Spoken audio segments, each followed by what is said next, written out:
You have done a lot of things that a lot of people in general, not even just young black men who have wanted to achieve. Starting a business that's successful, cash flow, touching 6s to 7s of figures. Like, if you're gonna be successful, you can't skip the work. Black men have to understand now there is no success without failure. And you can't fail at something without trying. You gotta do the work. You gotta be willing to do the things that most people don't wanna do. Guys, it's time to level up your real estate game.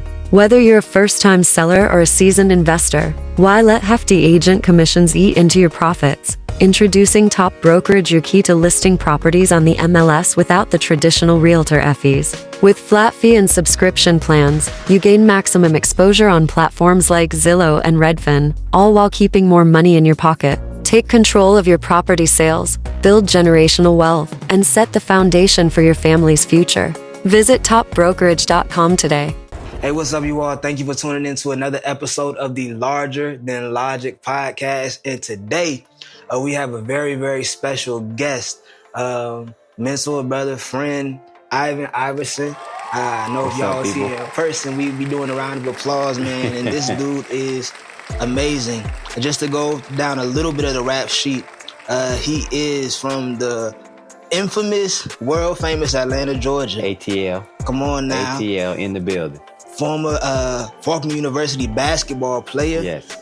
Corporate attorney in the entertainment industry, all the way to real estate. My goodness, this is a long rap sheet. And then not to mention just the awesomest husband to Miss Toy over there. Yes. Amen, amen. Hey, sweetheart. And today he decided to be kind enough to just give us a little piece of his time and just drop some knowledge on us. And so we're not even going to waste any time at all. We're going to get straight to it. Yeah, let's do it. From the career to starting a business that's successful, the cash flow, touching 6s to 7s of figures, and a lot of individuals don't even have the opportunity to meet people who have done things like that. But the first question we would have for you, or I would have for you, if I'm like a guy sitting and trying to figure out, okay, how can I get myself together? When you look at like my generation, when you look at young black men in the United States, what would you say is like the biggest thing that's holding them back or standing in between them and becoming financially successful, touching those figures, having the lifestyle? And like, what do you think we could do to attain or achieve a goal like that? Right. Well, I mean, I think it's a great question because young black men who are just young black people in general who are growing up in this era, in this age, to me, this is the greatest time because when I was coming up, information was not as freely accessible. Right. When I was in high school, we were still using encyclopedias, right? Yeah. So there was no internet, it was just coming along. We couldn't get on, everybody didn't have a laptop. We didn't even have a computer in our house. So, this age of information that everybody's living in now is awesome, but there's also some detriments, right? Because you have to filter through, what's good, what's useful. I think the first thing that this age and generation of young black men have to realize is that if you're going to be successful, you can't skip the work. What do you mean by skip the work? Because a lot of people, because of the social media generation that we're living in, they'll see somebody and they'll say, oh, wow, look how fast this person has become popular, or how fast this person has become famous, or how fast this person has, grown their audience. Right. Not really realizing that this person put in 5, 6, 7, 8 years of work prior to you viewing what you're viewing now. You may have just stumbled upon this person in the last year and seen them in the last year, but not understanding, because everybody doesn't put everything on social media. Right. Social media is a mirage. Everybody puts their best moments on social media. Nobody ever puts on social media, hey, everybody, how y'all doing? It's been a terrible day. My lights got turned off. They're not putting that on social media. Right. They're putting, I'm on vacation, or, oh, look at all this money I got spread out on the sofa, or look at what we're doing in my business. all the great days are what are going on social media. So it's kind of a mirage. So you don't really get to see all the groundwork, right? There is no success without work. Another thing that young Black men have to understand now is there is no success without failure. And you can't fail at something without trying. Too often, it's, always planning and preparing. I'm going to do this. I'm going to do this, but never taking real action. You have to take action, understanding that you're going to make mistakes. There's going to be some failures involved. Here's another key valuable nugget. Find what you like. Find what you're passionate about. And you may have heard this before. If you work in an area that you love, you're never really working a day in your life, right? The saying goes something along those lines. It's true, but it's still work, right? Like if you love music, if your job is in music, right? You'll love, you'll go to work, you'll be mixing and engineering and producing, and you'll love it. Like, this is what I love. This is what I've always wanted to do. But you still got to do the work. Right? There's always new equipment, right, that you have to learn how to use. There's always new programs that you have to learn how to use. Right. If you stop learning how to use, you're going to eventually find yourself out of that profession. Right. You can't skip the work. You got to do the work. You got to be willing to do the things that most people don't want to do, right? Put the hours in that most people don't want to put in. So for young Black men in this generation, I think, like I said, it's threefold. Number one, find something that you're passionate about, that you love, because at least you'll be more encouraged to do the work. Understand that it is about the work. You can't skip the work. You're going to have to do the work. You're going to have to commit the time. There's going to have to be some sacrifice. You can't come home, even if you have a job that's great, right? But in this environment, this economy that we live in today, you having a job isn't going to set your family up for future success, right? Your generation, and even in my generation, people may work 9, 10 jobs in their life, right? So you having that one job isn't going to set your family up for success. You're going to have ownership in something, right? Small business to large organizations, you're going to have ownership in something. And that's going to require work. You can't come home from your job and spend 3 hours watching Netflix. Right. You can spend an hour watching Netflix, and you can spend another 2 hours watching the game. But while the game is on, I'm working on something else. Right. I'm multitasking. I'm not saying that you shouldn't do those things. You spend a long day working, you need to relax. But you also understand that while the game is on, I'm working on, a plan, or I'm working on my business, or let's say I want to sell stuff on Amazon. I'm finding out what I need to order next. I'm enjoying my time, my downtime, but I'm working during my downtime as well. Right? That's a good question. Yes, sir. So, given the age of information, social media, all of that, would you say that there are some people who still work kind of unintelligently? Of course. Is there a way to make sure that you're working in a way that's actually going to, breed a result? Or is it kind of how you said, there's no way to kind of completely avoid wasting your own time? Well, there's a lot of voices out there in whatever space you're in. And we'll get to this, but, I work a lot in the real estate space now. There's a lot of voices, a lot of gurus and, teachers and, and I'm not knocking any of those things, though. Those are great. But there's a lot of voices. Too many times you listen to too many voices and you're like, this voice is saying, do this. This is the way I did it. This other voice is saying, hey, do this. This is the way I did it. This other voice saying, oh, you don't need to do any of those things. Do this, right? Find one or two voices that resonate with you and stick with them. Get rid of the rest. Don't follow the rest. That's game. Right? Because if you follow everybody, every day you're going to hear something different. And it's going to be like, oh, let me go chase this because this guy, he's killing it. And he's saying, do this. And then a week later, you hear another voice. Oh man, I really like Pick one or two people that you really resonate with and you like their path, you like their story, you like their journey, and rock with them and follow that advice or follow that tutelage. Because now at least you're getting a consistent message over and over again.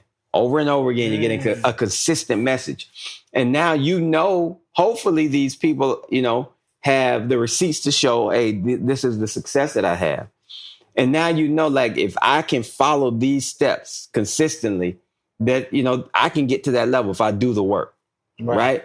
And I'm not hearing all of these other voices that, it's kind of like a dog, right? Oh, they see this squirrel over here. Oh, I'm gonna go chase that. And then another dog walks by, that's what happens. Yeah. You start hearing all these different voices and you're chasing this thing like this is it. Then you start to hear something else that you think resonates with you a little better. Oh, let's do this. So pick one or two voices that resonate with you, that you like their story, and just stick with them. Follow that tutelage, follow that instruction, and get rid of all the other noise, right? Because a lot of it just can be noise. And then start to take action. If they're saying do this, do that, right? Don't wait. Don't take a whole bunch of notes. Because now you just got a notebook full of stuff that you wish you were doing. Hey, look, don't look at my desk. I mean, look, I used to go to a lot of conferences because I wanted to learn. Yeah. And they, you would always hear the same thing over and over again. 80% of y'all not going to do anything with this information. You're going to have a note. You're going to be excited. You're going to buy the t-shirt. You're going to buy all the courses. You're going to buy all the materials outside. And you're going to go home. You're not going to do anything. Yeah. Right? That's facts. They were like, this is really for those 20% that are going to take this information and they're going to implement it before they even leave whatever city they're in. Right? They're already going to be implementing the things that we talk about before they even leave. Yeah. Right?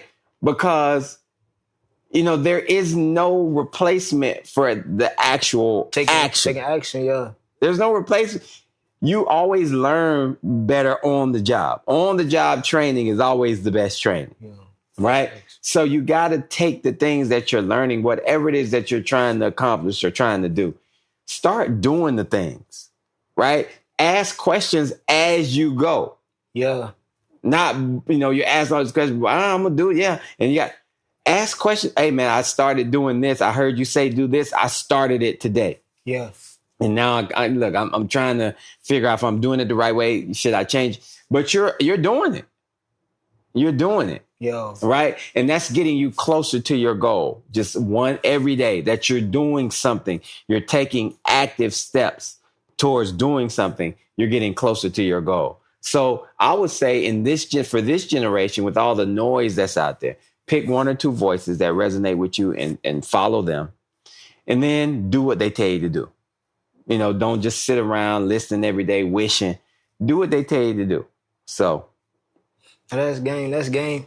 Because that's to your point. For a lot of us in my age group and even younger, we do get overloaded with information. It's like even just being on social media and scrolling. You can get addicted to kind of like tricking yourself out of being consistent. Mm-hmm. You can trick yourself out of like you said, like kind of protecting your mind from a bunch of messaging. And that's kind of even biblical type stuff. Yeah, it is. I'm saying to like being mindful of what you allow to influence and infiltrate your heart. Yeah. So now that's crazy. And then also just from the standpoint of like, I think the stigma sometimes that they put on us as Black men is like, you all don't want to work. And it's like, nah, we want to work. But the messaging and then even what you're sharing, I think is helpful to me and I think a lot of us, because I think sometimes getting caught in the squirrel effect, as you might say, like it can look like you're not trying to work. It's like, no, I'm just distracted. Right. And I don't know that I'm distracted to stop being distracted. Yeah. So And you have to remove a lot of the distractions. The Bible talks about, and this has always resonated with me. We use it in different, in a lot of different, explanations. But the Bible talks about how faith without works is dead. Right? Because you can believe in something as much, you can have as much confidence and belief as something, even in our Christian walk. We can believe that God is going to bless us, but God still wants you to go do. God wants, part of my prayer is always, God bless my effort. Yeah. Right? Because, there's always a story about, there was a man drowning and he's praying, like, God, please don't let me die in this water. God, please send me a savior. And so there's a boat that comes by and he's like, hey, do you need some help? No, God's going to save me. Yeah. Right. Then there's, there's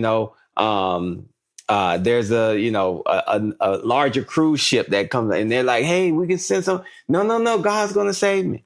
Not understanding that, look, this is God answering your prayer. Right. Right. Sometimes you have to realize, like,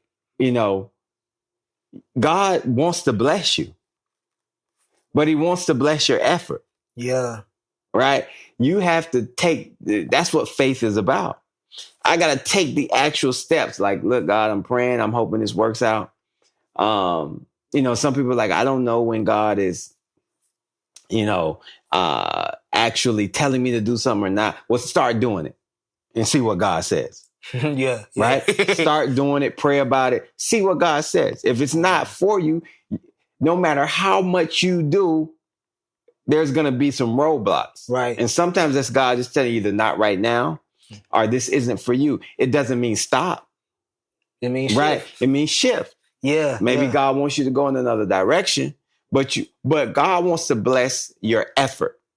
Right. So pray about it, of course, but also pray while you're doing the things and say, God bless my effort. I want this to be successful. Hopefully I'm doing this according to your will. Right. So it's just about getting out there and taking some action, right? Not being stagnant. First of all, finding out what you really want to do. Like, what is your passion? There's so many things out there, ways for people to have ownership in things. I mean, like, you can have an Amazon store. You can, be in real estate. You can be in music. You can be in, there's so many things that you can do now, right? With the internet has changed everything. But find out what you like, what you're passionate about, and then start taking action towards whatever that goal is the end goal that you see. Can I ask you a quick question? Yeah. So this is for people who might be like me. So I found that I can do a lot of things well. Right. Like, I work in sales. I'm pretty good with the gift of gab, pretty good with music, with my hands, pretty analytical. Right. And there's never been like a job or industry where I wasn't able to pick it up quickly and excel. But within that, because I've been able to find, types of fulfillment and even progression in different industries, sometimes it can be kind of difficult to pinpoint what should I sit down and really focus on? Right. What would you say to that person? I that resonates with me because you can have a lot of passions, right? You don't have to just be passionate about one thing. I'll give you a good story. I wasn't really passionate about law. The reason I went to law school was because, I played basketball a long time, played in college, wasn't going to play in the pros. I wasn't that good. I was really, really good, but I wasn't at that level. Right? Yeah. But I thought I was going to go to law school and be a sports agent. Right? I wanted to stay around sports because sports is still one of my passions. I love sports. And I probably could have done that, but you get out of law school and maybe those opportunities don't present themselves, but you still got to go work. You know what I mean? Right. So I started, working as an attorney. I started my own business, and then but I always wanted to get back into sports. So at a Hawks game, I run into one of the coaches that recruited me. And then he left for another job. He had taken the job at David Lipscomb and then went on to be at Alabama. And I ran into him at a Hawks game just randomly. Like, hey man, what you doing? Hey, I hadn't seen you in years. I was like, are you still at Alabama? He was like, no, he had gotten cancer. His kids were getting older. And so he's like, man, I had to take, he's like, how that Division I coaching, carousel is, and just the lifestyle. I had to take a step back. And I was like, so what you doing now? He's like, well, there was a big private school in Atlanta called Greater Atlanta Christian. Mm-hmm. Really big private school. And he was like, I'm there now and I'm the head basketball coach. And I was like, man, I've always wanted to get back into basketball. He's like, look, I need some help. He's like, I know you can play. I know you know basketball. I recruited you. So why don't you come help us out, right? So, while I will go in the afternoons and evenings, helping with practices and stuff like that. Long story short, I ended up, becoming, the coach and the athletic director there.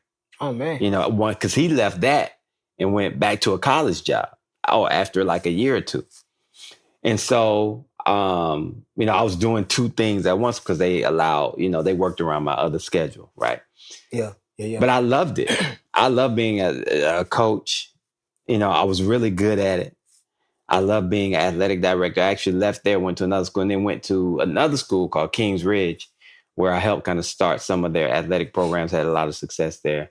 But I love doing that, right? So I had, my consulting business, but I also was, involved in another one of my passions, which was sports and building sports programs, right? Right. And so, and I love coaching. I still love coaching to this day. But, you can have multiple passions and you can find ways to work in those passions, but it's work, right? I had to kind of juggle my schedule, balance things, be at different places sometimes, but you can't skip the work. Can't skip the right? work. But I knew what my passions were. And, God just blessed me with some opportunities, to be able to do both. But it's still, at the end of the day, it's still going to require work and being ready to take advantage of that opportunity. Because if I were to say, oh, no, I'm focused on this, and, I may not have known how much I enjoy that. Right. Right. Because I just never, took the chance. And it started with me just going in the evenings and helping with practices and stuff like that. Right. So, you don't have to have just one passion, but you got to work. But you got to be willing to work. Like when I would go to those practices, I was excited. I would leave work, go to those, like, oh man, this is great. Get to be around basketball again. Get to help these young men. I loved it. Yeah. Right. So I wasn't even looking at it as, dreading it. Some people go to their jobs. I hate this. Right. So it was something that I really enjoy, which, allowed me, if you enjoy it, you're going to be much more likely to be successful, much more likely. Yeah. So don't feel like you only have to have one passion. You can have multiple passions. But start with one. Start with one and get really good at that one. Yeah. Right. And so, but you shouldn't feel like you have to have only one thing that you can excel in or try. You know what I mean? So. Heck yeah. Now that's very helpful. And just, I guess, to like paint the full picture of, what we're talking about, like, tell us more, I think, about you. So like, how did you get from your start to where you are right now? Like you said, being able to, like, which another thing a lot of guys do not get to accomplish, going from high school sports. I think you said y'all got state title?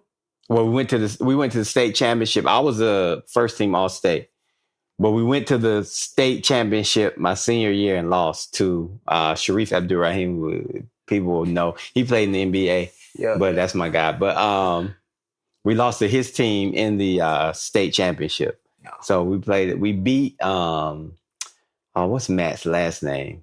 He ended up playing the NBA too. We beat his team, Marist, in the semis and then lost to Sharif's team in the finals. So my junior and senior year, we had really good teams. And my senior year, we went to the state championship. So, Man. See, and that like experience, that's crazy to even know that you played with people who went on to the NBA. Yeah.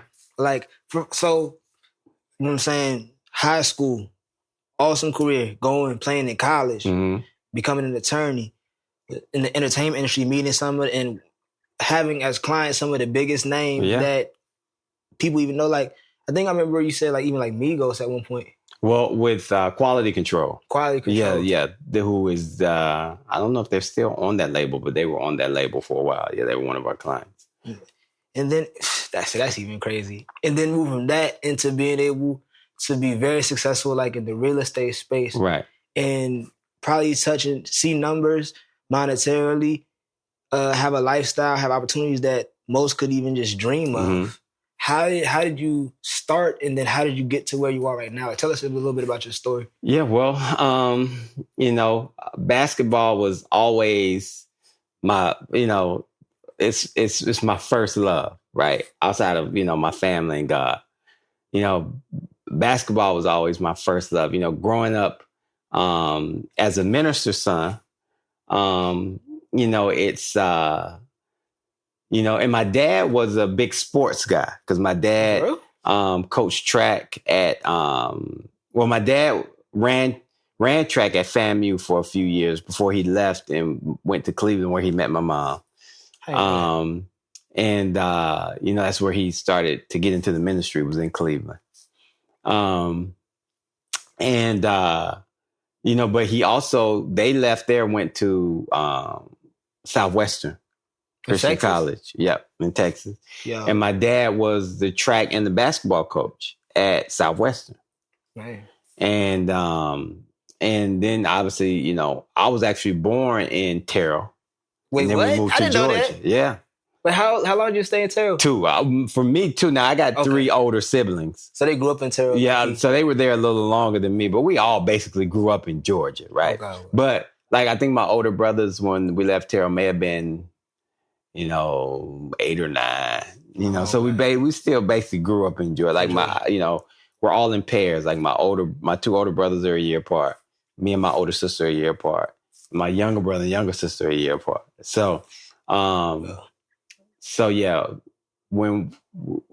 we moved to Georgia. But and my dad's a sports junkie. He loves sports, like watching sports. My dad watch baseball on TV. He's a sports junkie. So growing up in that household, and then having older brothers who played basketball, but it's funny how they always would tell me, like, they would always tell other people, like, no, our little brother, like, no, he's going to be the best. Right. And, at the time, it probably was because I just loved it so much. Yeah. That's all I wanted to do. Like, come home and go play ball. Like, that's all I wanted to do. Part of the reason I made really good grades in high school was because I didn't want to, mess with my eligibility. Like, hey, I won't messing with that. So I made really good grades in high school because I'm like, I'm not going to be ineligible. Yeah. Right. So basketball is like my first, love. And I dedicate a lot of time and energy to being really good at basketball. And then the one thing I like about sports, if you talk to any athlete, one of the things that sports teaches you, right? Especially if you get to play, if you move from level to level. One of the things sports teaches you, number one, is commitment. Because you're responsible to, especially team sports, you're responsible to other teammates. Mm-hmm. I have to do my role in order for them to be successful. They have to do their role in order for us to be successful. So you learn how to make it about we rather than me. You're not going to have successes for just me all the time. The other thing that you learn is how to deal with failure. Mm-hmm. You're going to lose. You're not going to win every game. But you can't sit there and wallow in the loss like, shoot, we got a game tomorrow. All right? Or we got a game 2 days from now. So you can't really wallow in it. You're like, hey, what did we do wrong? How can we fix this? Let's go practice it and work on it. And then let's come back and be, better the next game. Yeah. So you learn how to deal with failure, right? And it builds a certain self-confidence because you're playing, you got pressure, once you get to college, even in high school, especially when you grow up in a state like Georgia, where high school sports is everything. Yeah. So you're playing in front of the people in the town who want to see you win, putting pressure on you, and especially your team gets good. They bigging you up and all this. Yeah. And so you go to college, and then there's even more expectation. So you learn how, like I said, to deal with failure. And that self-confidence is like, hey, I can do this. Like, I've done it. I'm doing this at a very high level. I'm really good. Yeah, I've been here. And yeah, and so you build that inner self-confidence. And, that's why you see a lot of athletes. One or two things happen to athletes when they stop playing, especially professionals. Because, think about it. A lot of professionals, whether it's football, basketball, whatever, they're retiring when they're in their 30s. For the most part, the only, LeBron and Tom Brady, those are unicorns. Most people are retiring in their 30s. Yeah. They got, hopefully 40, 50 more years to live. Right. But they've dedicated their entire life to that craft. Right. Right. Day in, day out, training. Everything about their life has been to the betterment of that craft. Right. So what you see is one of two things. Either they leave and they're super duper successful outside. You got your Michael Jordans, your Magic Johnsons, your, a lot of these more current guys because of Shaq. A lot of the more current guys because of the information that they have now that they didn't have in the 80s and 90s, right? Right. These guys are retiring and, they built portfolios, they built, investment companies and, it's crazy, right? Yeah. Or you see them go the opposite way. Just fall apart because they don't have that structure of sports anymore. And that's been their whole life. And they never really planned on what it would look like when they were finished. Right. But the competitive spirit of those guys that are also what has driven them to success. Like for me, I'm super competitive. Like I look at when I want to get into something, I'm like, well, shoot, if this guy can do it, I know I can do it. Yeah. Right. That's just my mindset. And that also helps and drives you, right? So, when getting back to my story, I played basketball, I had a lot of fun in college, knew I wasn't going to the pros, went to law school. Just because I thought my brother had went to law school. And I was like, okay, well, I think law school is an option. If I want to stay around sports, I know a lot of sports agents have law degrees. Let me do that. Went to law school. Got out of law school, that opportunity didn't really present itself. I found out really hard that that's a really small business. Like you go into sports agency. Yeah, and you got to have a lot of great relationships to make it happen. So I didn't have those relationships. So, I was like, hey, shit, I got to go work. So moved back to Georgia, started working.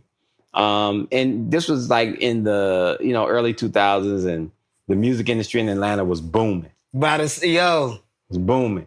And so just being around, moving around, I was just meeting different people who were like, oh, I got a label. And one of my first clients was a guy. Well, you started like a label? No. People would tell me, I'm starting a label, stuff like that. Okay. But one of my first clients was a guy named Ken Lowe. Okay. And I'm a big sneakerhead. I love sneakers. And he was, he had a clothing line called Players University that was really popular. And he, I had met him in a sneaker store. And so, but he had told me when he found out I was an attorney, like, hey, I want to sell my clothing line, right? It was in Finish Line and Champs and all. And so I helped him negotiate that deal. And then he used some of that money to start a sneaker store. So I helped him, with the legalities of starting a sneaker store. And then he was like, hey, I'm going to start a label. Me and Jazzy Faye going to start a label called Show Enough. And one of their first acts was Sierra. That was one of their first acts was Sierra. She was signed to Show Enough with Jazzy and Low. And he was one of my first clients. And so, that's kind of how I got into the entertainment space. Yeah. Started doing that, really enjoyed that, started to build a client base. And then in 2018, one of the things I always loved real estate. I didn't really I know I didn't want to be an agent, right? Because I knew a lot of agents. They don't make a lot of money. None of the agents that I knew, you know, but They was like, well, you got to think, get bread off of that. but you got to think, everybody's an agent.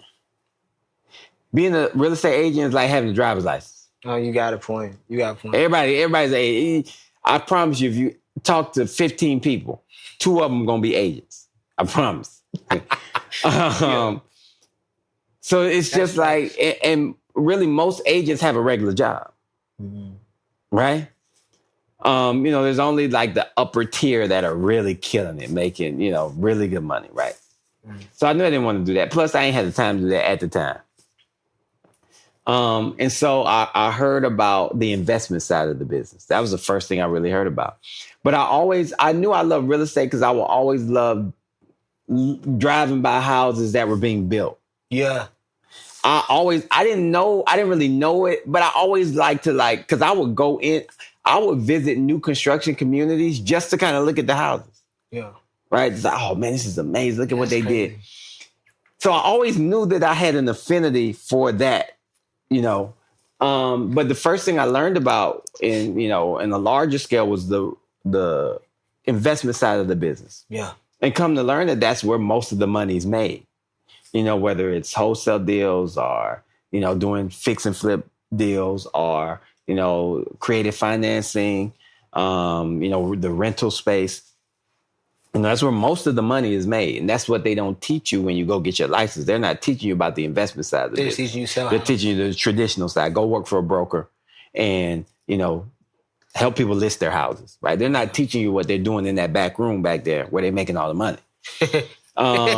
And that's just the truth. Yeah. And so that's where I learned about the investment side of the business first. And so got involved in that, started doing the work myself. I had a business partner at the time, and we just started doing the work ourselves. Just, you know, all the things that come with getting your first, you know, wholesale deal.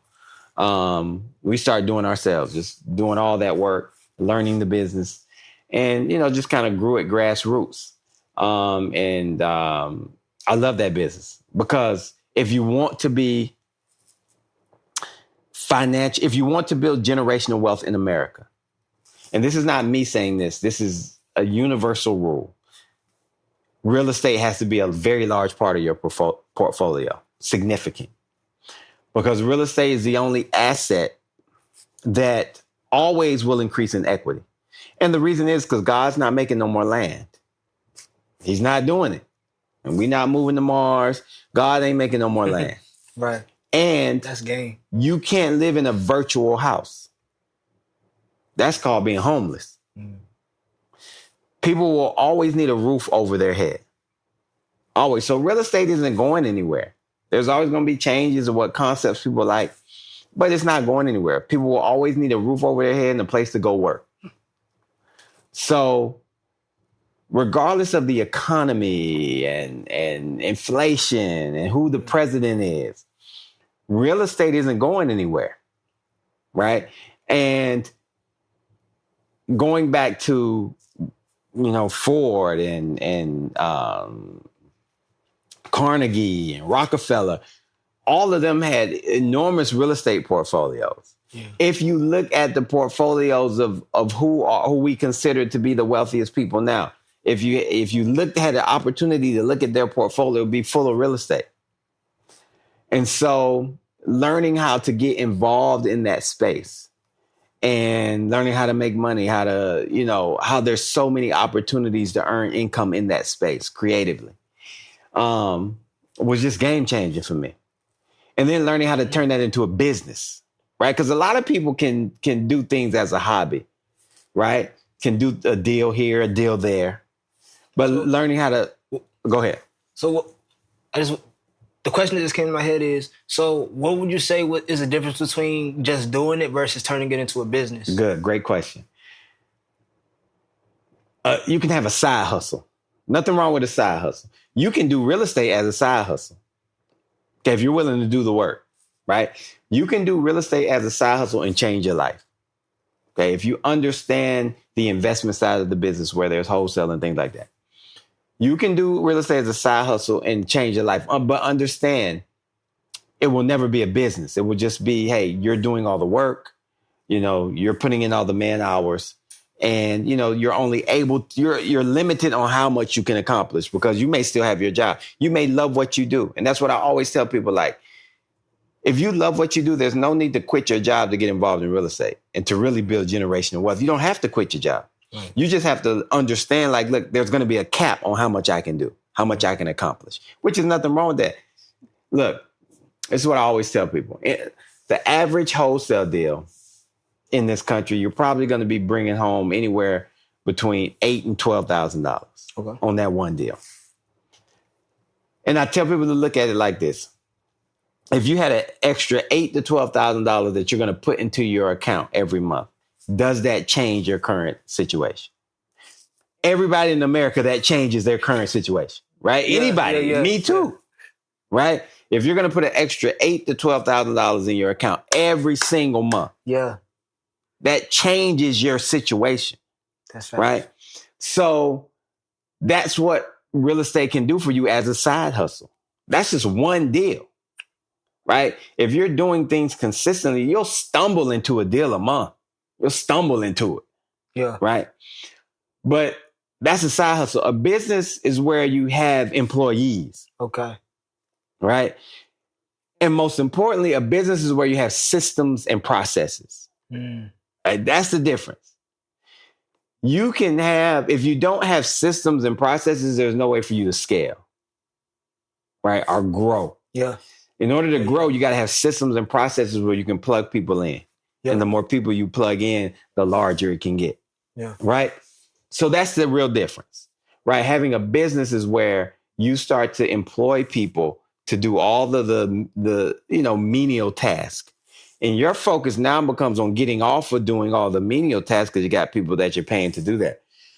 And now your focus is on all of the, income earning activities, right? Yeah.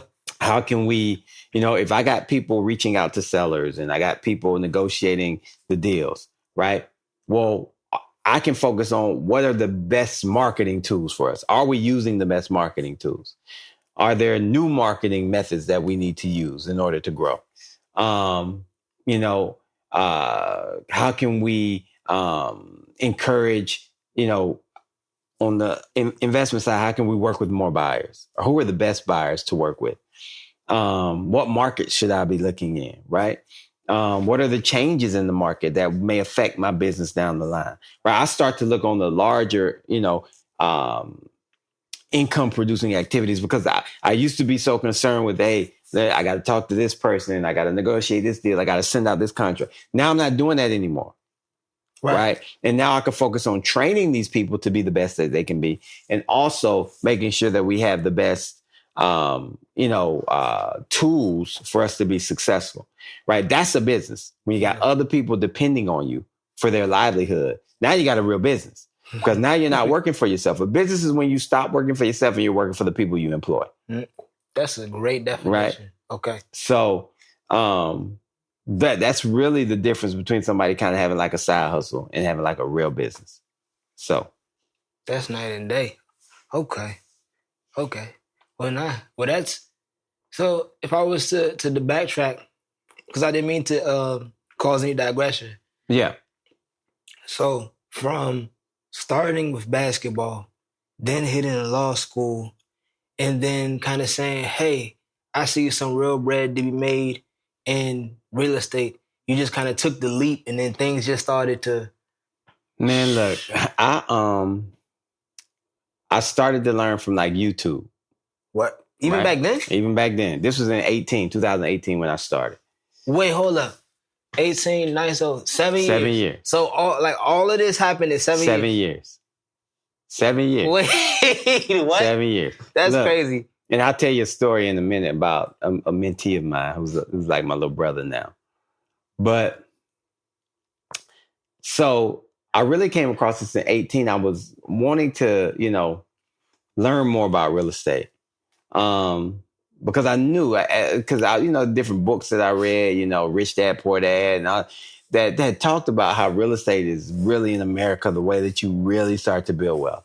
So, I was like, hey, what, how much money do you need to really start? And so I stumbled across these videos. Actually, this guy named Max Maxwell, a black guy, who was doing all these videos on YouTube about, getting into the investment side of the business, how he had started and how, he, had grown in such a short amount of time as making all this money. I was like, wow, that's interesting. I've never heard of wholesaling, right? Right. And so I just started watching his videos and, he was talking about, hey, if you read this, the first thing you need to do is start driving for dollars, like driving around, look for distressed properties that are boarded up, properties that have a blue tarp on the roof, properties that don't have a mailbox. Yeah. Properties where the grass is up and everybody else's grass is cut and this grass looks terrible, things like that. And start writing down the addresses. This is how you find out So I was like, oh, sure, I could do that. Yeah. So I just started doing that. Right? Start driving around, writing down these addresses, going back home, finding out who the owner was, writing that name next to the address. There was a site at the time called True People Search where you could find out who the phone numbers was. They may be wrong, but who knows, right? Yeah. And I would go back and watch another video about what should the conversation be like, because he would have all these. So, okay, well, say this. When you call them, say these things. These are different ways you can overcome objections. Bet. Start calling people. Let's do it. Right? Yeah. I just start calling people, messing up conversations, all type of stuff. Stumbling through some things because I didn't really know, but I was doing it. Yeah. Then it was like, okay, I don't know really what price to offer these people, right? Because I watched another video. Hey, look, this is how you determine, if what price you should offer. A lot of these houses need work, so they're a lot of these people may be in distressed situations. We're dealing in distress. They're behind on their taxes, pre-foreclosure, just got divorced, whatever, right? Right. And so, but most of these houses are boarded up or vacant, and for a reason, they need some work, right? They need some love. Yeah. And so, this is why you offer this price, because this investor that's going to, ultimately take this contract from you and you're going to make money, because the wholesaling is just the middleman. This investor is going to have to put money into the property. They also going to want to make a profit, right? So this is a formula you use, right? So I like that. Started going to Zillow, putting in my formula. This is how much they say it's worth. And, just started doing it. Yeah. Doing it every day. I was doing this every day. I was dedicated. Matter of fact, I was getting 40 properties a day. 40 properties. I can remember this like yesterday. Driving around, take about you'll be surprised. It's funny how they say when you really start to visualize something, how much you start to see it. When you really, when I talk to people that I help in real estate now, I always say, when I tell them to drive for dollars, I'm like, you're going to be amazed at how many distressed properties you see, because I tell them what to look for, right? When distressed, like some of the things I just mentioned. Right. And then they start driving and they're like, I couldn't believe how many properties I drive by every day that are distressed. You're just not looking. You're not looking and you don't know, right? And so, 40 was easy, especially a big city like Atlanta. We live in DMV. All these houses you'll be amazed at how many properties, once you know what those markers of distress are, that you pass by. Like, oh, don't write this address. You can get to 40 in a few hours. So my question, out of 40 properties, how many, or I say out of 100 properties, because that's an easy percentage, how many, or what percentage would you say you would be able to convert out of 100 consistently? 0. 0? Okay. 0. Mind you, I was getting 40 a day religiously. Yeah.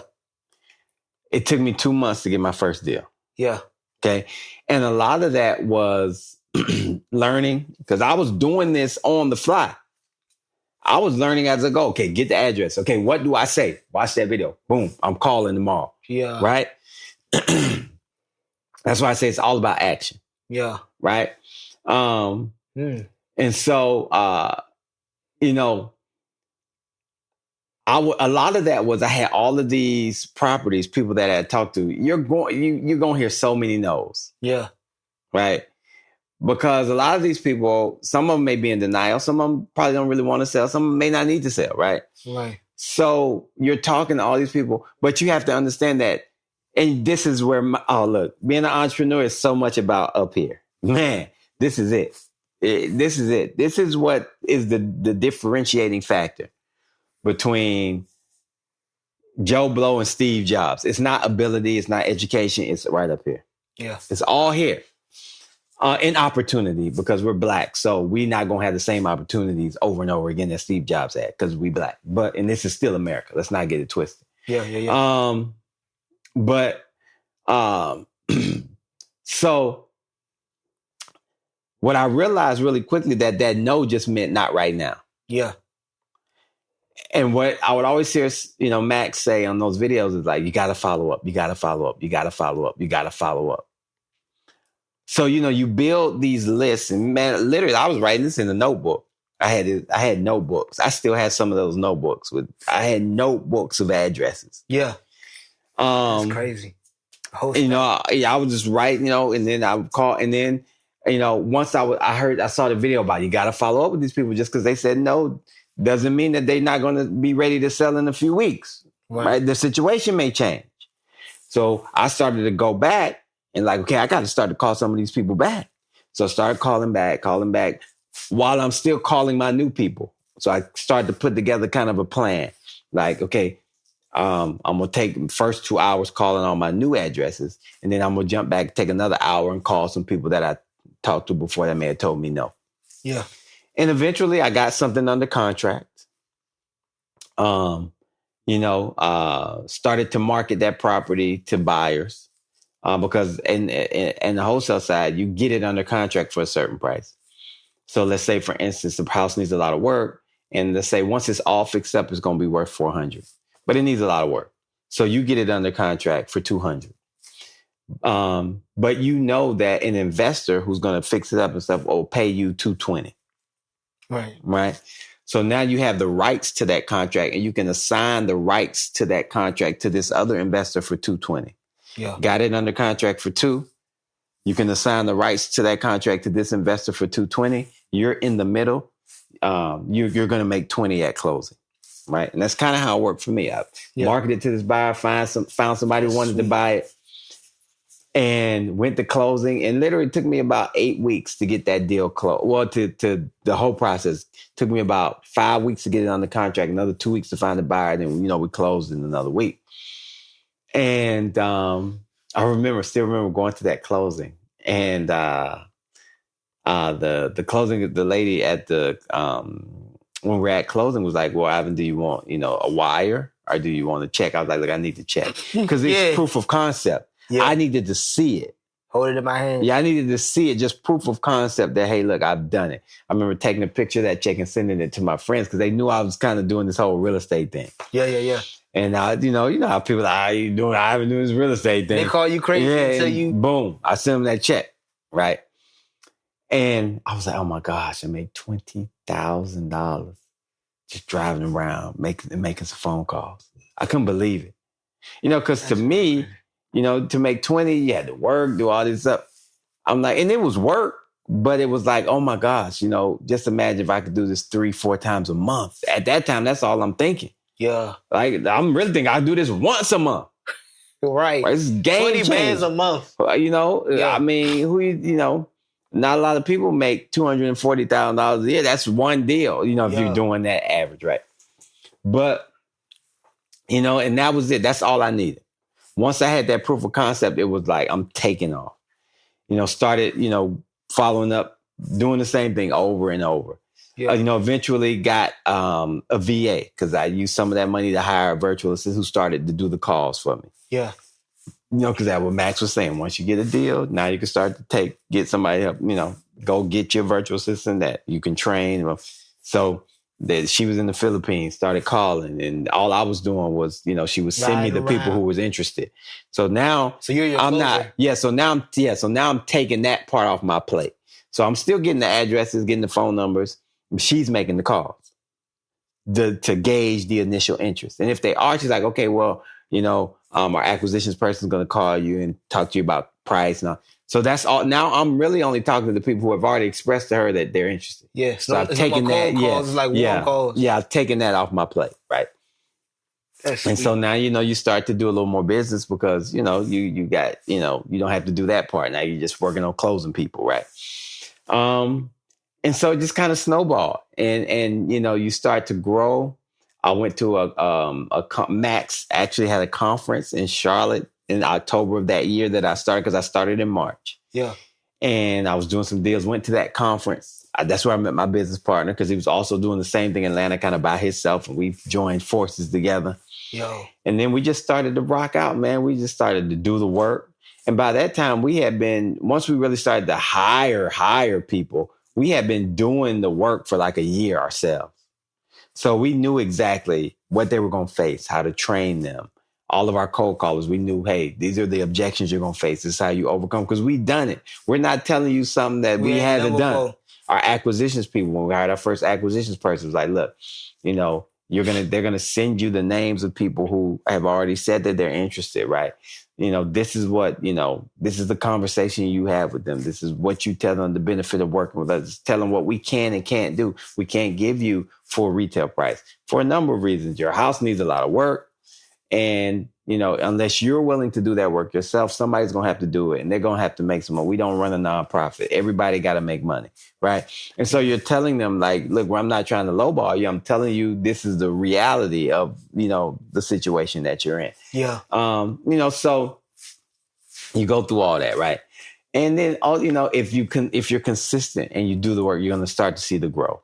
And, you know, we really, you know, the great thing about this business that I love, and the thing I love about the wholesale side, is that you got to understand the spreads are larger than most other transactions. And the reason is because you're dealing with the most expensive asset most people or anybody would really buy in their life. Yeah. Even if you're a billionaire, your home is probably the most expensive asset you're ever going to buy at one time, because they're buying 30, 40, $50 million homes. Right. Some of them $100 million homes. Right. So that's the most expensive asset that they will ever buy at one time in their life, unless they buy another business and, you know, spend, you know, $1 billion buying that. But outside of that, their home is probably the largest thing that they'll buy at one time. Right. So you're dealing with the most expensive asset that people are going to buy. So there's going to be larger spreads. Houses build equity, you know, pretty much faster than the S&P, right? So it's a great business, man. And then you start to learn, okay, how can I use some of these profits to start to keep some of these properties? Right. Because you're getting properties at a deep discount because of their condition. Right. So how can I use some of these profits to keep some of these properties and use them as rentals to start to build the legacy part? Because you don't want to always, you know, that's cash flow. But now I want to start to grow the legacy. You know, I get one rental property, then I get two, then I get three, then I get four. Now I got something to pass down. These are building equity. Not only am I profiting from these homes, but these are also homes that are continuing to build equity. And, you know, next thing you know, you start to build that portion of your business, right? And, you know, again, I tell people, you know, if you have, there's something, and this is game changer. This is game change. Okay. There's something called your wealth number. Right. What's that? Now I learned this. Your wealth number is this. Let's say you sit down and you decipher how much are my monthly obligations, things that I have to have, not things that I want, right? Things that I have to have.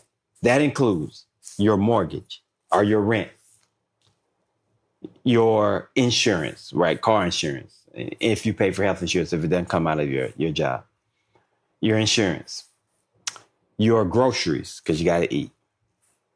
Your utilities, right? Your power, your water, or whatever, right? Those are your must-haves. You know, your car note, right? Got to get to and from, right? Right. So your must-haves, what are my must-haves? How much are those obligations every month, right? And let's say your number is 5,000. Right. Now, that's your wealth number, 5,000. Because it's called your wealth number because wealthy people are people who have passive income that takes care of their monthly responsibility. Those people are wealthy. And think about it like this. Let's say, and it doesn't have to be real estate. It could be a a business. It can be an investment. It could be something that you don't. It's something where money comes in passively, which means that you don't have to exert a lot of energy, right? So it can be a great investment that you made that's paying you your wealth number every month. It could be, let's say you have 4 rental properties that are paying you enough to take care of your monthly responsibilities. You're wealthy. Because think about it like this. If you have money coming in every month outside of, let's say you're still working your job, right? But you've built this passive income stream that is taking care of your monthly responsibilities. So let's say you got $5,000 a month coming in every month passively. That's taking care of all of your necessities. Right. But let's say you make another $7,000, $8,000 a month at your job. Right. Right. So now what that allows you to do is take that $7,000, $8,000 a month. And this is how you really become wealthy. You take that $7,000, $8,000 a month and you split it. So let's say it's 8, just easy numbers. You take 4,000 of it and you invest it in something else that's going to continue to grow. And the other 4,000, your play money. You want to go out to eat? Right. You want to go on vacation? Yeah. Some people look That's at Joe Blow, who's sitting next to them. They make the same amount of money. And you wonder, how's Joe go on 3, 4 vacations every year? Right. Because he's figured this out. Yeah. You guys make the same amount of money. But Joe most likely has a passive form of income that's paying his responsibilities, which has allowed him to take another $4,000. Think about it. If you have $4,000 just to invest in something, whether it's the stock market, in another business, whatever, you got $4,000 a month to invest in something else passively. Now you already done the work to invest in something that's paying you the 5. Right. You can put $4,000 more towards that to make your business larger or your investment larger. So whatever. Right. That money's working while you're sleeping. But now you got $4,000. That's your play money. Yeah. You can do whatever you want to do with that money because you're not worried about using that money towards bills is paid now. The Everything. utilities. All your have-tos are paid. That's what makes you wealthy in this country. Wealth is not just billionaires. Yeah. Right? They're not just billionaires. Right? You can be wealthy, but you got to have the right mindset. Mm-hmm. Right? Because think about it. If you got $4,000 every month that you just having fun with. Yeah.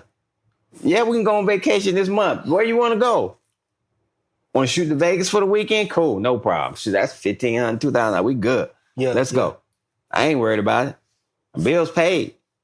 Yeah. Yeah. Right? We got food in the house. The utilities paid. Yeah. Right? That's how we sweet. Yeah, we're not coming back and stressing. Right? Yeah, heck yeah. Everything we coming back from Vegas, we good. Refrigerator full. Yeah. Bills paid. We had us a good time. We could do whatever we wanted while we were there. Yeah. Right? It's automatic. Yeah. So get to your wealth number as quickly as possible. Yeah. If you can get to your wealth number in your 20s, man, trust me, you could be a multi-millionaire by your 30s. This leads me to, so I have 2 questions. Uh-huh.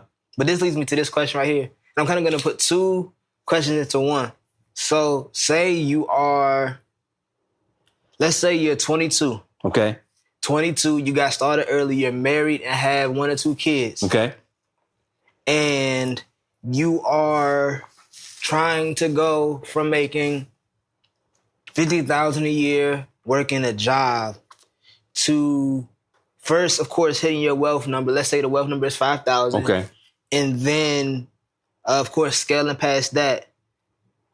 What are you doing to get from that 50,000 as a 22-year-old with a family to being even near or going in the direction that you're going or that you're in right now? Okay.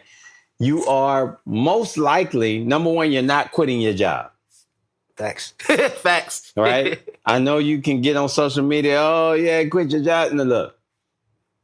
And I may be old school in this thinking, but you don't leave one job until you got another one. Yeah.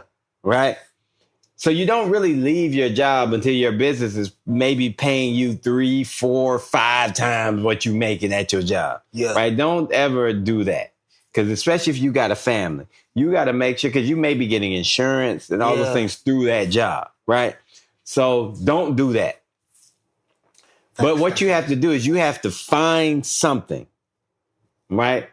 If it's real estate, that's great. That's what I love. But find something where you can start to make income that doesn't require a huge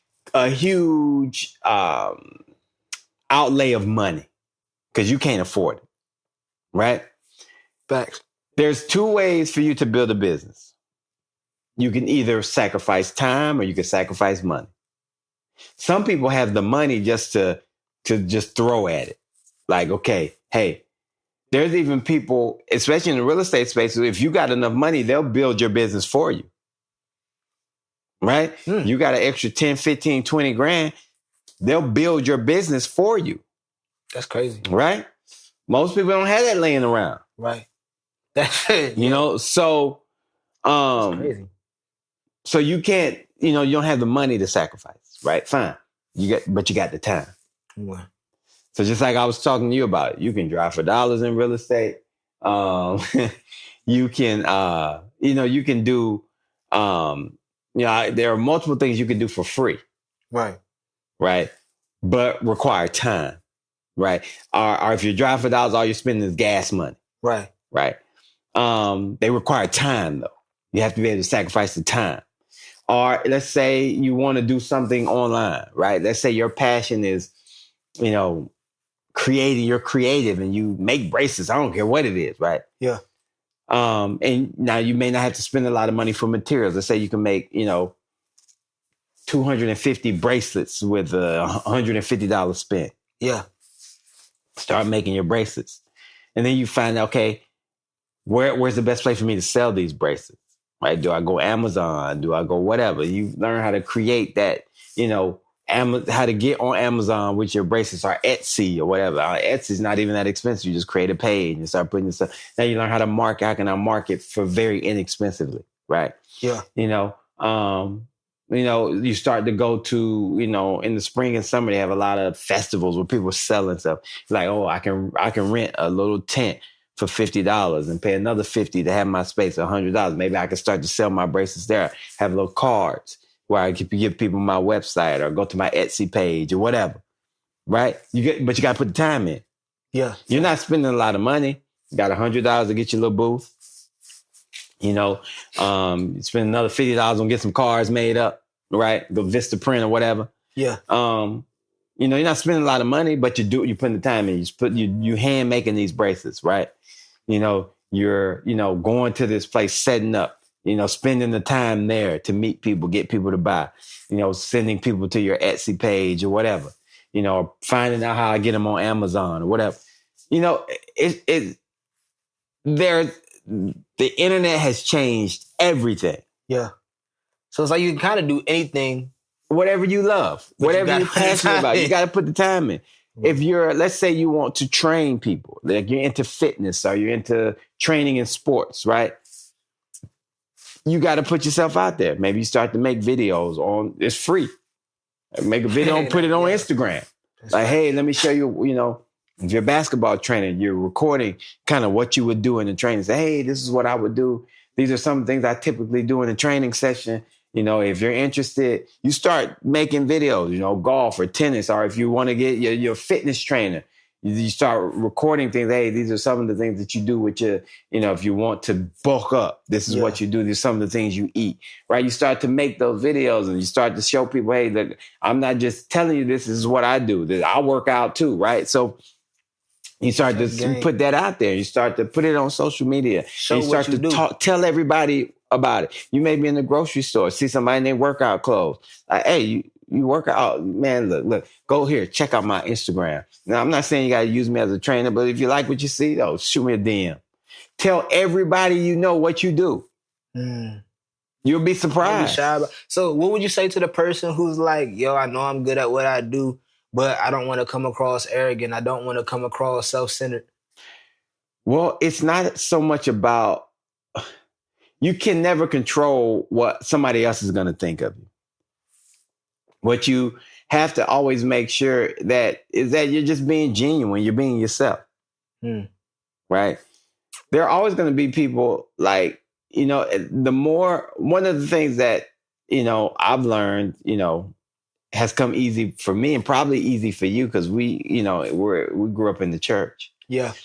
Is we've always been in front of people. Like I know me as a minister's son, I had to always read scripture. As you got older, read scripture, do the prayer, do communion, right? You're in front of people. Yeah. The big, people's biggest fear is still public speaking. That's still the biggest fear in America. It's public speaking. With us growing up in the church and being in front of people, we kind of gotten over that a little bit quicker than most people. And then, you go to, I went to law school where they had the Socratic method where you got to stand up and the professor like, hey, what's your brief? Tell me about your brief last night, So, you got to speak, and then playing sports, especially in college, you got the media sessions and things like that. We're talking to the media. So, talking to people is such an important thing. Yeah. You can't, it's hard to be successful if you're scared to talk to folks. Right? Yeah. It's hard. My goodness. It's just hard. You'll be surprised how much you can accomplish by just talking to people. By just, like I said, telling everybody what you do. Yeah. I mean, that one thing in and of itself, because most people are scared to death to do it. Yeah. They're scared to death to just go up to somebody and say, hey, look, this is what I do. Yeah. And once you realize, like, hey, this is just another human, the worst they can tell me is no. It's like when you're trying to meet girls. Yeah. Right? The worst thing she could say to you is no. Yeah. Okay, just keep it moving. Right? It's the same thing. Like, the worst thing this person can say to you is no. And that one no is only getting me closer and closer to somebody saying yes. That's facts. So, you have to overcome certain fears and things like that. But, look, how bad do you want it? Yeah. And again, it's about ownership, right? If you start something, you own it. Yeah. Right? You own it. Like we're talking about the bracelets. This has become something that you own. This is your business. This is what you built. You put the time and effort into. Next thing you look up, if you're doing the work, you're going to these festivals, you're marketing yourself on social media, you look up in a year from now, you're selling, 100 bracelets, a day. Yeah. Right?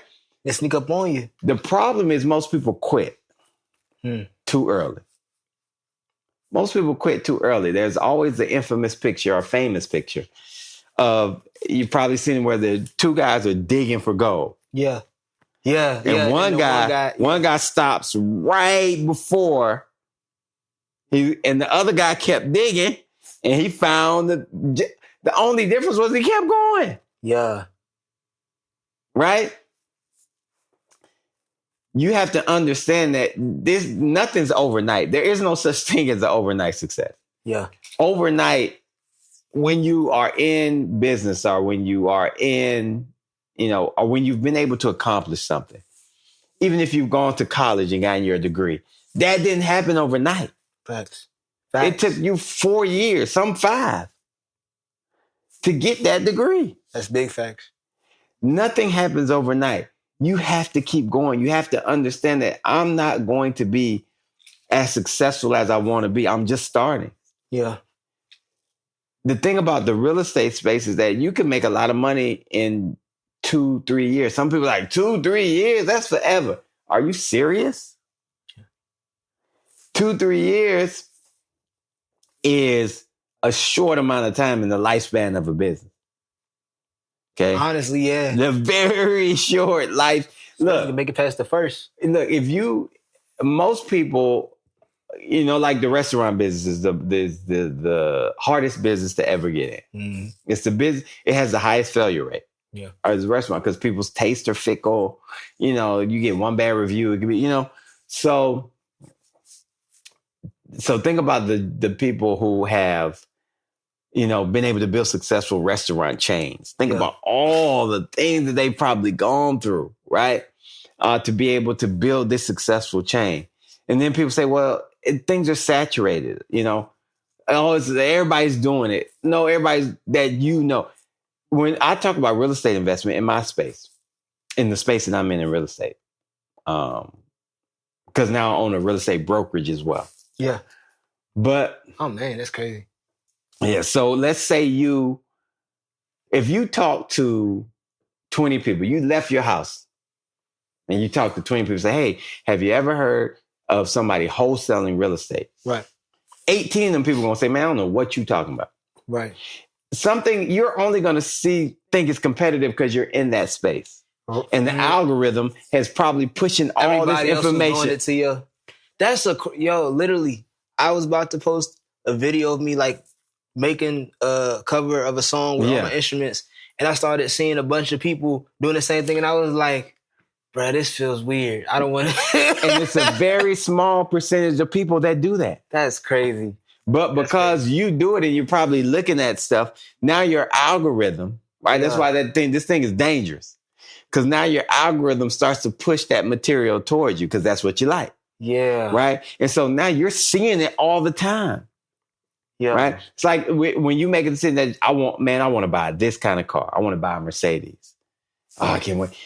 Now you're going to see Mercedes everywhere because it's like now you've seen all these Mercedes before. It wasn't what you were focused on.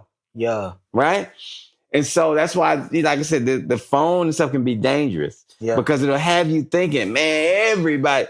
No, there's very small percentage of people doing what you want to do. It's just now that you're interested and you're following, you're starting to see it all the time. Yeah. But now what you got to start to visualize is yourself in that space being successful. Yeah. Right. You start to visualize that. And so, and another thing you got to understand about competition is this, right? Every exit you get off of has what? Think about it. They're going to be outside a gas station. What else is there? Hotel. What else? Almost every exit, you're going to see one of these. You say gas station? Gas station, hotel, what else? Fast food. Fast food. What's the number one? McDonald's. What's going to be next to the McDonald's? Burger King. Wendy's. What's going to be next? Every exit. Yeah, that's right. Guess what? Are any of them out of business? Nah. Do they sell a different product? Barely. All of them sell hamburgers. Yeah. In some shape, form, or fashion. It's a hamburger. Yeah. And they sell fries. And now they sell nuggets and all these other things. None of them are out of business. That's facts. So do you think that they're worried about competition? Nah. They worried about their system staying intact. Look, you can't be focused on what somebody else is doing. Matter of fact, a lot of these other companies let McDonald's go ahead and do all the data for them. They just follow suit. You go ahead and open up this McDonald's. Guess what? We know that you've already done the data about traffic and location. Yeah. So we'll open across the street. We don't have to spend all that money doing the data. You've already done it because you wouldn't have opened up here if you didn't do it. That's crazy. I heard somebody say one time, stop trying to always do something new. Look at who's already doing. Look. Yeah. And it's, and they're very small differences. McDonald's is, hey, we got the Big Mac and, fries. That's crazy. Burger King is, hey, grilled burgers, fresh off the grill. Wendy's is, we got the real meat, whatever. Right? Yeah. So it's very, small differences in their marketing. Yeah. Right. But they're all busy. They're all doing business. There's enough for everybody. There is enough for everybody. Trust me when I say there's not one business that you can get into where, there's no more room to make money in this business. It's done. It's over with forever. No, there's enough for everybody. There's always somebody opening something new. There's always a new nail shop. That's big facts. Right? So nail shop, barber shop. There's always somebody opening a new one of those things that you may have thought could never be done again. Yeah. Right. But it gets back to that whole concept of faith. Right. We talk about faith, but is our faith really actionable? Yeah. And this is what we all struggle with, right? Is our faith actionable? Right? Is it? Yeah. Yes, God. Because God's not going to tell you, hey, you're going to be asleep one night. Hey, look, man, that when you wake up, I want you. Look, that's not how God works in today, in the New Testament church. What you have to, when you pray, you have to say, look, God, I'm going to try this. Yeah. Bless my efforts. I'm going to do the work. Yeah. And if it's not your will, point me in the right direction. Yeah. Right? And then you got to go do it because God wants to bless your effort. That's why that scripture is so powerful, faith without works. Yeah. We only usually apply it to spiritual things, but it's also applicable in your everyday life. Yeah. Right? You have to get out there and do something so God can bless it. Yeah. You know what I mean? Not planting seeds, what's there to water? Exactly. Like, it's, every time when you read examples of Jesus doing healing, right? I can't think of a time where there wasn't something required. Even the lady that touched the hem of his garment had to do something. She had to fight through the crowd, just to get to. If you read that passage, look at all she went through just to get to touch his garment. She had to do something. Yeah. Right? When he went to, was it Cornelius who climbed the tree? Zacchaeus. Yeah. Zacchaeus had to climb that tree or Jesus would have never saw him. Yeah. Had to do something. That's facts. Every time healing the lepers. Okay? Go wash in the Jordan. Yeah. And you're going to be healed. If they didn't go, they were never going to be healed. Yeah. Right? So there's always something that needs to be done in order for God to show you his power. Yeah. Right? So go pray about it and then go do something. Right? And give God something to bless. So it's that. Well, first of all, thank you for that. Because through this whole conversation, there's a lot of gems that have been dropped. There's a lot of, I think, direction that I could take, a lot of guys could take. But the biggest thing that I'm hearing is that no matter which way you spend it, you have to put in the time and effort. You have to put in the time and effort, regardless of what it is. You've already stated, also, there's more than enough information, more than enough example. There's, no excuse, but you got to put in the time and effort. Got to put the time and effort in. Got to do the work. You can't, the work part cannot be skipped. You have to decide that I'm going to do the work. I'm going to be consistent. That's huge. Yeah. I'm going to do it every day. I'm going to do something toward my goal every day. Right? I don't care if your goal is getting in better shape, building a business, whatever. I'm going to do something toward my goal every day. Yeah. Every day. Every single day I'm doing something towards my goal. Right? It's consistent and it's persistence. Understanding this is not going to happen overnight. Yeah. If you could change, if your life could be changed, and money doesn't solve all of your issues. They say money can't buy happiness, right? And it can't. There are people, billionaires who are miserable because they, but it can't, money doesn't buy happiness, right? Mm-hmm. So that can't be your only pursuit. Really, your pursuit is freedom.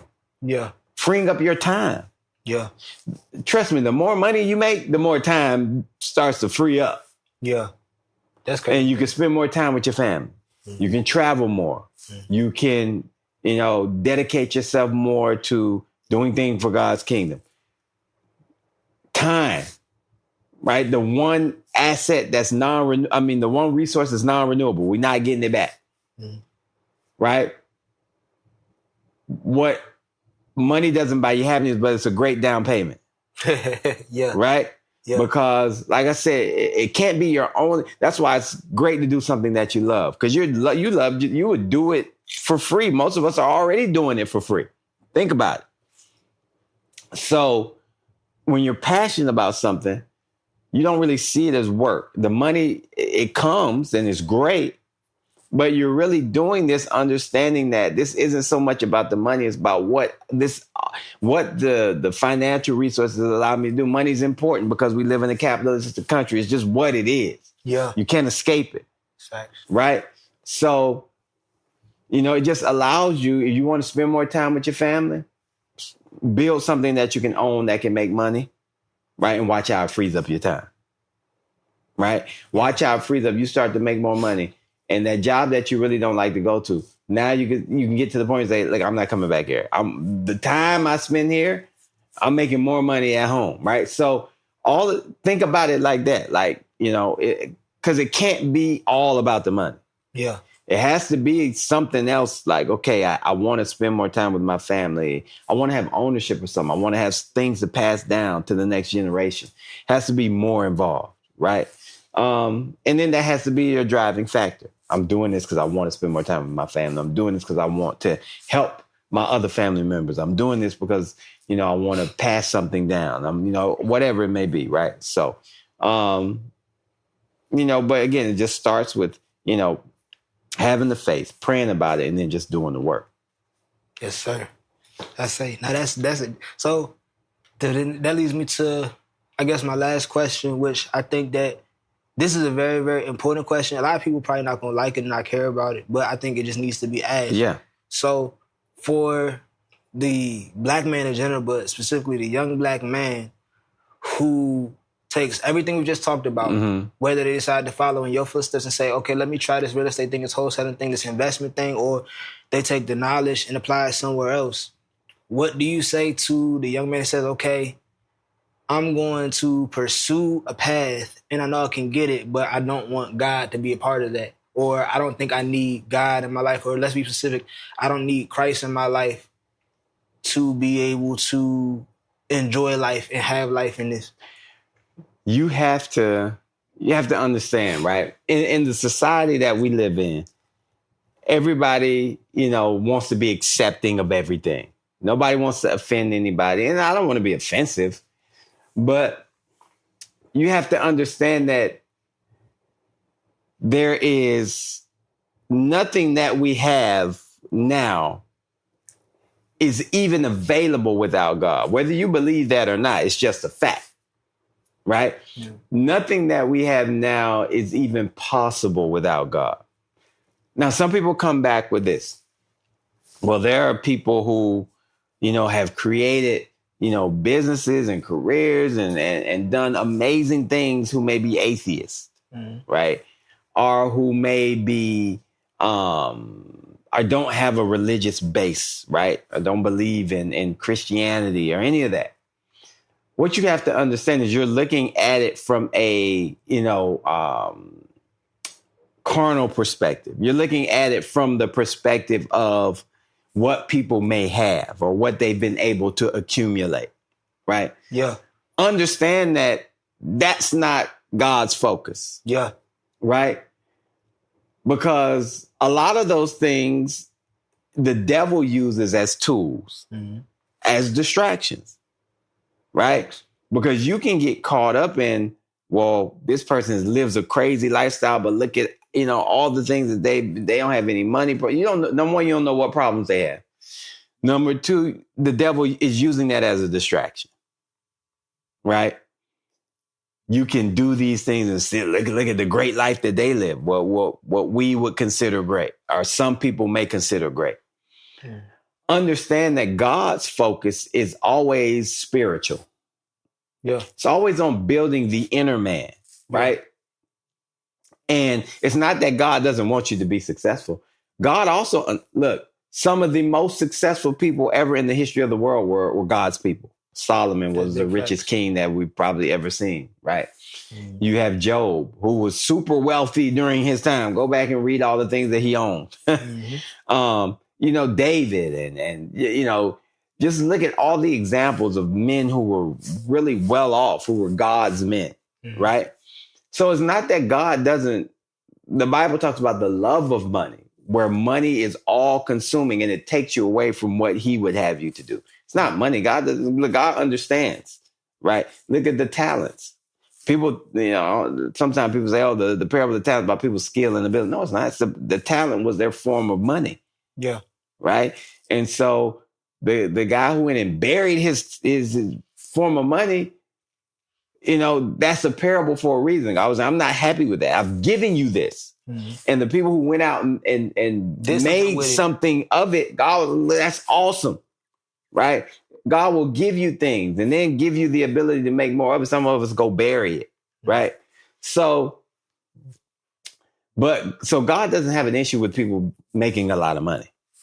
But what God wants you to be able to do, he wants to get the praise and the glory so that you can be an example for somebody else. Right. And you have to have God at the center of your life, or your life is going to be all over the place. Right. God creates a center. Right. And when you're part of his community, right, as Christians, then you have that foundation. Okay. Right. You have a foundation of, this is what I believe. I know that there's more to this life than this life. Yeah. Right. I'm going to have to answer for the things that I do here. And so it creates an attitude of understanding that I need to live a life that's pleasing to God, because this isn't it. Yeah. There's better things for me later. Yes, I want to enjoy the life that God has given me here, and God wants you to enjoy that life. Yeah. But I know that the life that is to come is eternal. Yeah. So now when I start to deal with people, that's in the back of my mind. So I start to treat people differently. It doesn't mean that everybody's going to like you. Yeah. It doesn't mean that at times you may make bad decisions. Yeah. Right. It does. But you understand that, hey, I know that my motive is not, if these things may have happened, but that may not have been your motive. Right. So, you start to treat people differently. You start to approach situations differently. You start to understand that, if this doesn't work, it's not the end all be all. It's just not God's will. Yeah. There is no real future and no real success without God at the center. Yeah. And so you may say that you don't need God, but you always need God. God is what has allowed you to even be watching this, or us to create the technology to even be able to put these things together. God is the reason you woke up. God is the reason you're not in the hospital, right? God is at the center of everything. Yeah. So there is no thing of do I or don't I need God. You have to have God in order for your life to reach the peaks or pinnacles that you really want it to reach. Understanding that this isn't it, right? This is just a very small portion, right? And you want to be able to understand that, look, God, I know this is a small portion. This is the time that we live on this earth is the blink of an eye to God, really. Yeah. So you understand that I want the afterlife to be spent with God. And if I want that to happen, then this life is going to have to be lived a certain way. Yeah. So you can believe that, right? But you're going to be off center. You're always going to be off center. God creates that center and gives you that foundation, where when you do start to see success, you start to give him praise, you start to give him glory. And you also understand when things don't work out your way, that's not the end all be all. I'm not stressed. I'm not depressed. I understand that, there's a bigger picture. Yeah. Right. So that would be my response. I appreciate that. Because I know a lot of guys today, it's like this mindset, first of all, that like there is no God, but it's like, oh, the universe is right. this, the universe is I'm that. Spiritual. I'm spiritual.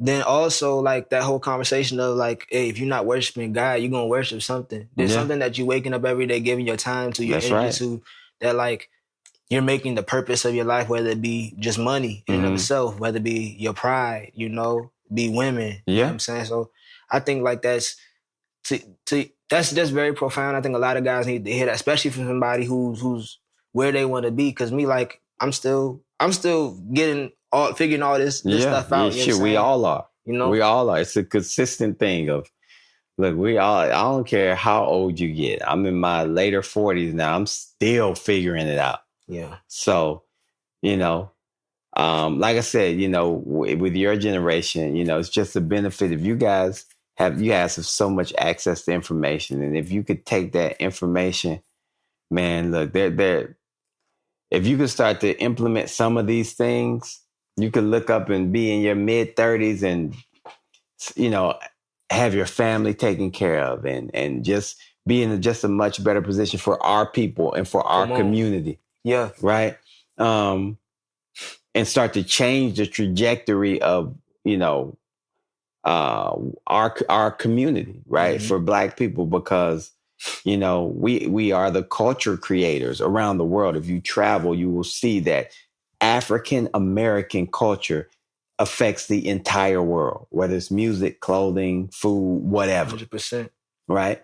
And so understanding that if we can start to show the next generation, like, look, it's about ownership. You know, look at what I'm able. We can start. Usually what we pass down is debt and regret. Mm-hmm. Right. How are we going to pay for the funeral?